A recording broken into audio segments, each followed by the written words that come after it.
Good morning to our lecturers, Memfita Sita Emia Tarigan. Now we're from one of the humanitarian groups who will present our presentation on the case of the killing of Al Jazeera, journalist Shirin Abu Akleh by Israeli force.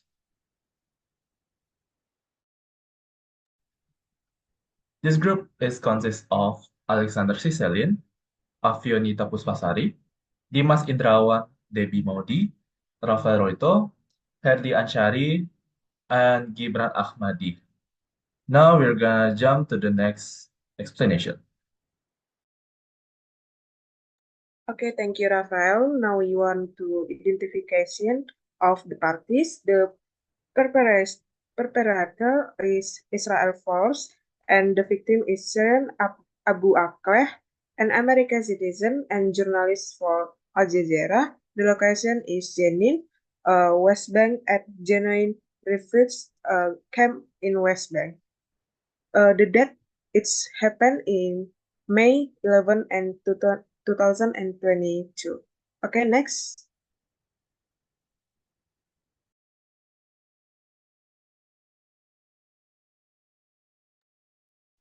Okay, thank you, Debbie, for the explanation. After we identified who's the parties who take a part, now we begin into the chronology. The chronology began at start with Al Jazeera report that Israel force killed one of its veteran journalists in the West Bank last Wednesday. The journalist Shirin Abu Akleh, a Palestinian American aged 51, was shot dead while covering an Israel military raid in a refugee camp. According to Time, Al Jazeera stated that Abu Akleh was shot while reporting on the Israel military operation in Jenin refugee camp in the northern West Bank on Wednesday morning. She was shot in the head and taken into hospital critical condition where she died later.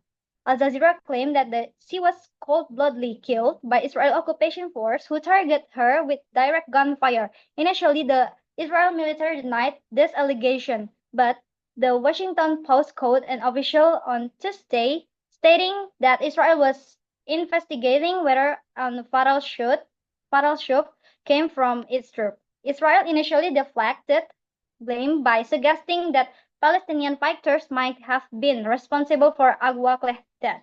They claimed their force were defending themselves against massive gunfire in Jenin and suggested that it is possible that journalists were hit by gunfire from Palestinian groups. However, this version was contradicted by eyewitness journalists at the scene. According to Al Jazeera reports on the ground state that no Palestinian fighters were present at the time of the shooting. We were recording the Israel Army's operation where suddenly they shot us without asking us to leave or stop recording, said Ali Samaudi, a colleague of Abu Akleh who was got injured. Video footage taken at the scene showed Abu Akleh wearing a press vest identifying her as a journalist when she was shot. Sata Hanashia, a journalist for Quds News Network who witnessed the killing, told the Guardian that the Abu Akleh was shot in the head, deep side, wearing a helmet. It is clear that the person who shot her intended to hit her exposed body. Hanashia said, "This is a murder." Okay, guys, that is what I've been present, and we have to jump into the next part that explained by Dimas Indrawan. Okay, thank you, Afionita. I'll explain material issue from the case. Okay, guys. The killing of Al Jazeera journalist Shirin Abu Akleh by Israel force is a violation of international humanitarian law. Every journalist who uses press identify must not be subjected to violence by any party while carrying out their duties. This is explicitly mentioned in Additional Protocol 1 of the 1977 Geneva Convention in Article 79, paragraphs 1, 2, and 3. The Israel force shot Abu Akleh while he was wearing a journalist identification. So it is clear that what the Israel force did has violated the provisions in Article 79 of Additional Protocol 1 to the 1977 Geneva Convention. The Israel force shot Abu Akleh while she was wearing a journalist identification. So it is clear that what the Israel force did has violated the provision in Article 79 of Additional Protocol 1 of the 1977 Geneva Convention. Next.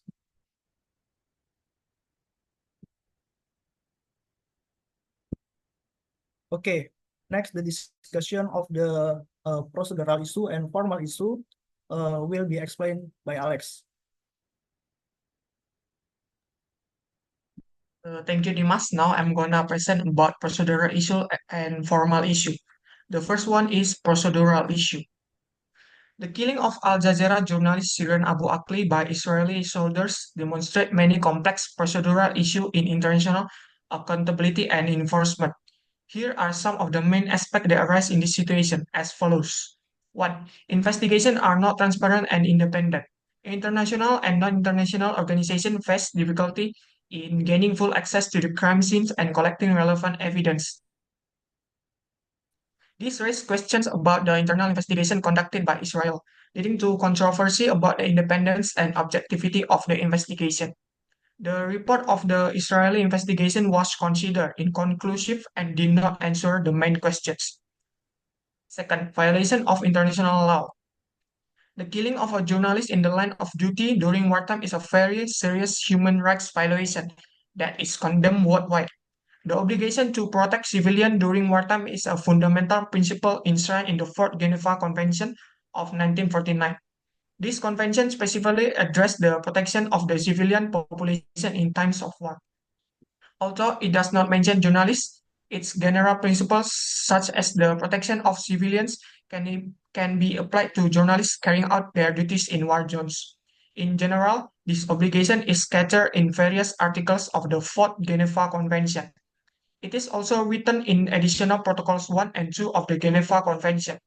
These two protocols provide further explanation on the protection of civilians, including journalists in international and non-international armed conflicts. Third one, failed prosecution process. To date, no one has been charged and prosecuted in the killing of Shirin Abu Akleh. The failure to take real and decisive legal action could result in a culture of impunity that encourages other human rights violation, as well as Abu Akleh's family rejecting the Israeli apology. They asserted that the apology was not accompanied by clear accountability and considered that the Israel military did not recognize their action as a murder. The second one is formal issue. An international legal debate has emerged as a result of the murder of senior Al Jazeera journalist Shirin Abu Akleh, who was killed while reporting in Jenin, West Bank in May 2022.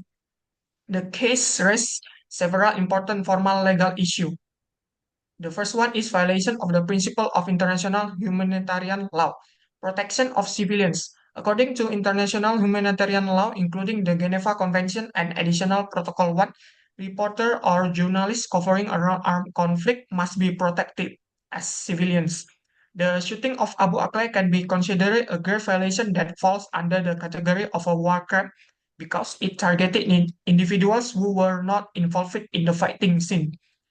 Journalists, especially those who are not directly involved in the conflict, are considered civilians and are entitled to special protection.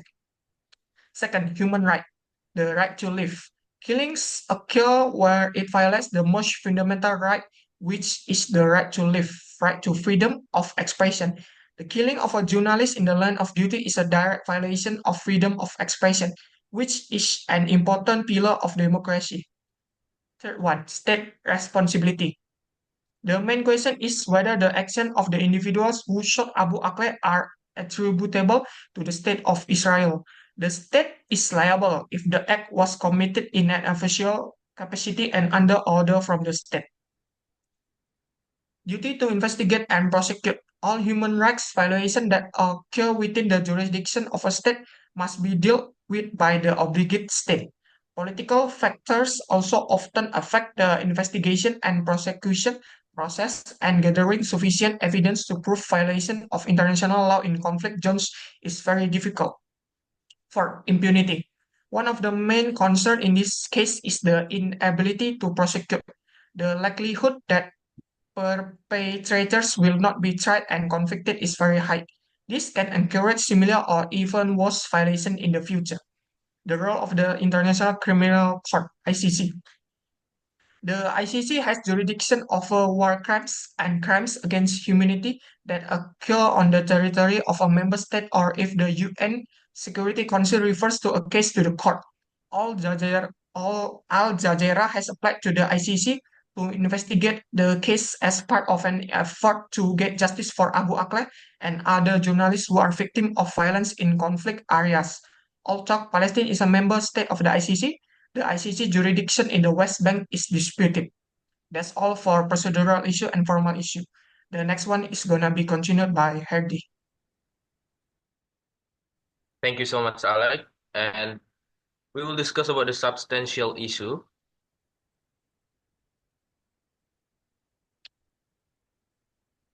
Okay, so the murder of Shirin Abu Akleh by the Israeli military, this action is a clear violation of a number of international legal norms that are protect civilians, including journalists. Some of the international legal norms allegedly violated by this case included international humanitarian law. The first one is the principle of distinction. International humanitarian law requires parties to a conflict to distinguish between military objects and civilian objects. The second one is the principle of proportionality. Military strikes must be proportionate, meaning that the harm caused to civilians and civilian property must be proportional to the expected military gain. The third one is the precautionary principle. Parties to a conflict must take all visible measures to minimize the harm caused to civilians. In this case, the Israeli military allegedly did not take sufficient measures to ensure the safety of Shirin Abu Akleh and his colleagues. Next one, please. Next slide, please.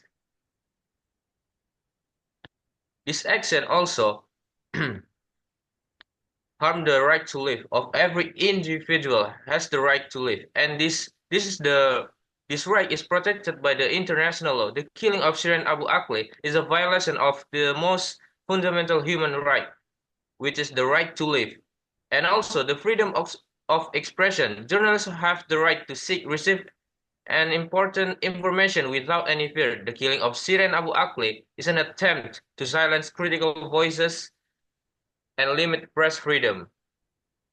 And also, during the war, Shirin Abu Akleh was wearing a bulletproof vest and a helmet that read press, which should have made her easily recognizable. And as a journalist, there was no direct threat to Israeli forces from the direction in which Shirin Abu Akleh was shot.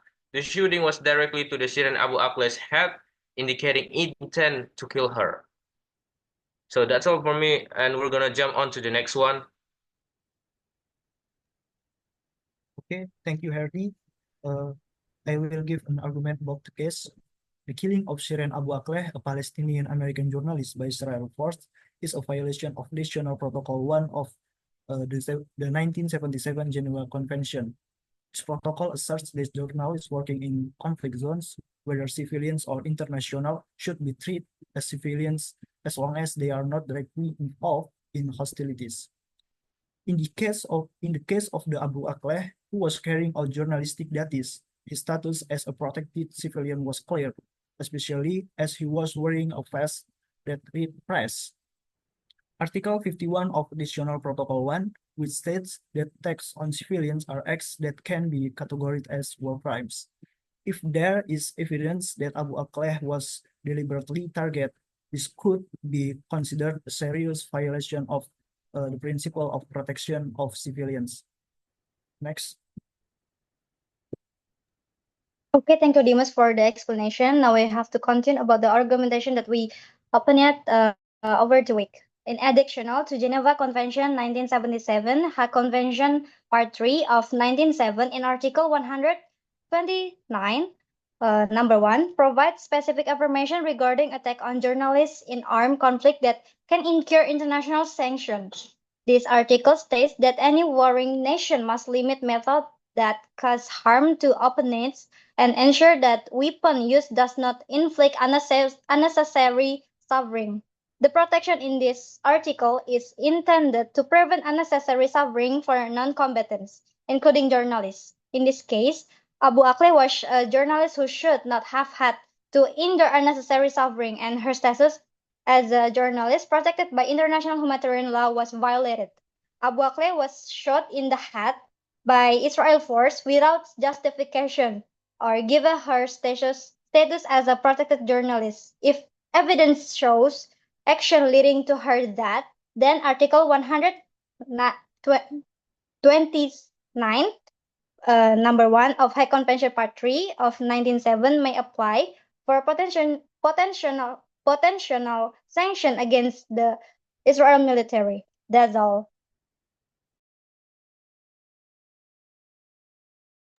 Okay, thank you. I will comparison the argumentation.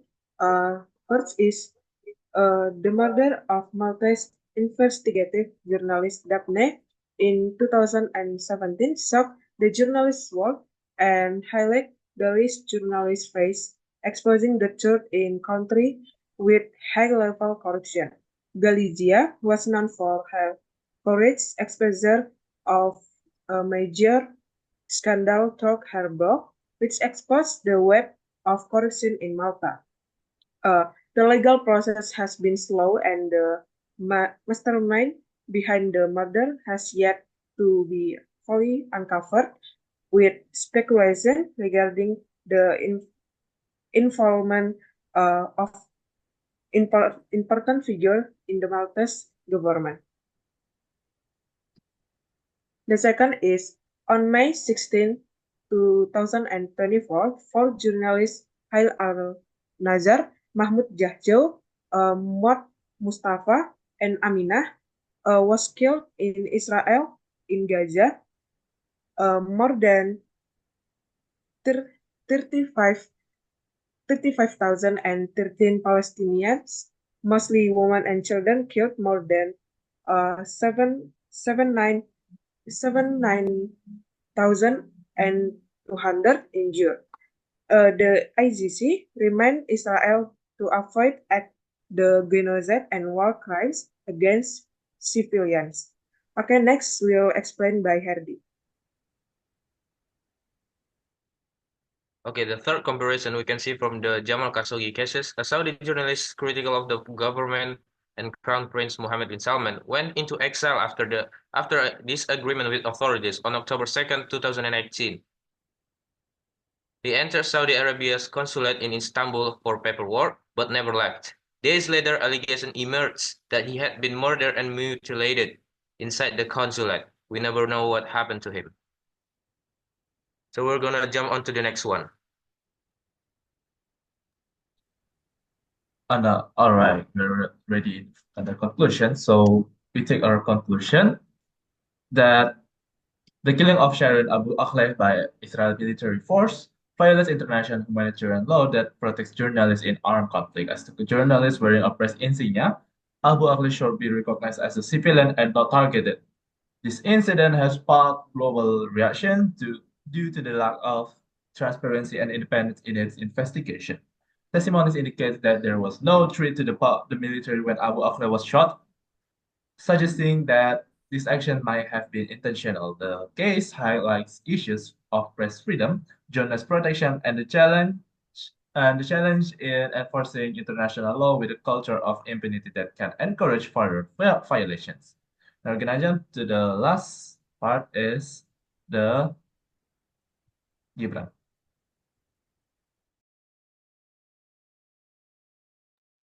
Okay, thank you. The last one, solution.